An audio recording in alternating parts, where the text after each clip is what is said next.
Afternoon dear students, আশা করছি তোমরা সকলেই ভালো আছো। প্রথমেই সকলের কাছে ভেরি সরি এতদিন শর্টস বা ভিডিও না আনার জন্য। এক্সট্রিমলি সরি, কিছু প্রবলেম এসে গিয়েছিল, আনঅ্যাভয়েডেবল প্রবলেম, তো তার জন্য ক্লাস করে ওঠাটা একেবারে পসিবল হয়নি। রেকর্ডেড ক্লাসটা online offline class as usual চলছিল। তো দেখো তোমাদের পরীক্ষা একেবারে সামনে চলে এসেছে, তো এখন আমরা কি করব, ফার্স্ট রিভিশন করব। রিভিশনের জন্য আজকে রেখেছি sonnet number 73। Sonnet number 73 William শেক্সপিয়ারের লেখা একটা সনেট। তোমাদেরকে এখানে একটু জেনে রাখতে হবে উইলিয়াম শেক্সপিয়ার কোন সাল থেকে কোন সালের মধ্যে বিলং করতেন। কেন কি তোমরা যখন আরও একটু বড় হবে, যখন ইংলিশ লিটারেচার নিয়ে তোমরা আরও পড়াশোনা করবে, তখন বুঝতে পারবে যে লিটারেচারের বেশ কিছু ভাগ হয়। তো সেই ভাগ হিসাবে আমাদের যে পোয়েটরা আছেন তারা সেই ভাগের মধ্যে বিলং করেন, এবং তার ফলে আমরা কিছু ফিচার্স জানতে পারি। মানে অনেকটা আমাদের তাদের লেখার ধরনটা বা থিমগুলো বুঝতে সুবিধা হয় তাদের যদি ওই সালটা আমরা জেনে যাই যে তিনি কোন এজে বিলং করতেন। ঠিক আছে, তো সেই জন্য তোমরা এই ইয়ারটাকে একটু মনে রাখতে পারো। এইবার তোমাদের এই সনেট নাম্বার 73 যেটা ক্লাস 12-এর West Bengal council of higher secondary এডুকেশনের বোর্ডের আন্ডারে রয়েছে, যদিও এই সনেটটা আরও অন্যান্য অনেক সিলেবাসের মধ্যেই রয়েছে। তো এটা আশা করি অনেকের কাজে লাগবে। একদম ছোট্ট শর্টসের মধ্যে দিয়ে এই ডিটেলসটা বোঝানোর চেষ্টা করছি।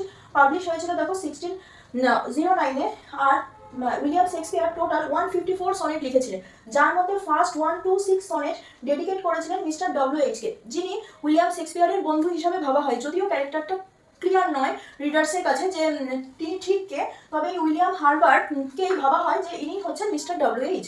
এবং লাস্ট যে 28 সনেট সেটি ডার্ক লেডিকে ডিনোট করে উইলিয়াম শেক্সপিয়ার লিখেছেন। এবার এই সনেটের মুড কেমন, স্যাড এবং থটফুল, হ্যাঁ, মানে একটু দুঃখী বা বিষণ্ণ বা ভাবুক হয়ে যাচ্ছেন কবি, এইরকম একটা মুড রয়েছে। আর এখানে একটা মানে খুব ইম্পর্টেন্ট ফিগার অফ স্পিচ, সেটা হচ্ছে মেটাফোর। গোটা সনেটটাই একটাই মেটাফোরের মাধ্যমে ক্লিয়ারলি বোঝা গেছে, সেটা হচ্ছে মেটাফোরটা কি, ইনডিরেক্ট একটা কম্প্যারিজন, যেটা নেচারের যে সিজনগুলো চেঞ্জ হয় না, অটো মাসে লেট অটো মাসে, সেই রকম মানুষের লাইফেও তো একটা এজিং টাইম আসে, তাই না? তো সেই হিউম্যান লাইফের যে ওল্ড এজ সেটার সাথে নেচারের যে লেট অটমটা, সেটার একটা কম্প্যারিজন আনা হয়েছে। রাইমিং স্কিম কি আছে দেখো, AB AB, CD CD, EF EF, GF জিজি।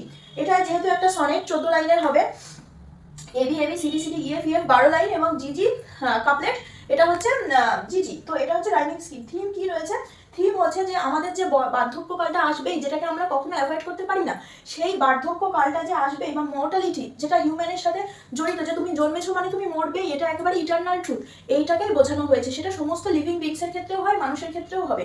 তো সেইটাই কবি এখানে ব্যাখ্যা করেছে। জানাও সুইট বার্ডস এটা কোন মেটাফোর হিসাবে ইউজ হয়েছে, মানে কিসের সাথে সুইট বার্ডের কম্প্যারিজনটা টানা হয়েছে। এটা ভীষণ ইম্পর্টেন্ট, কেন কি এখান থেকে তখনকার একটা পলিটিক্যাল ইস্যু আমরা জানতে পারি। তো সুইট বার্ড কিসের সাথে কম্পেয়ার করা হয়েছে সেটা আমরা কমেন্টে জানাও।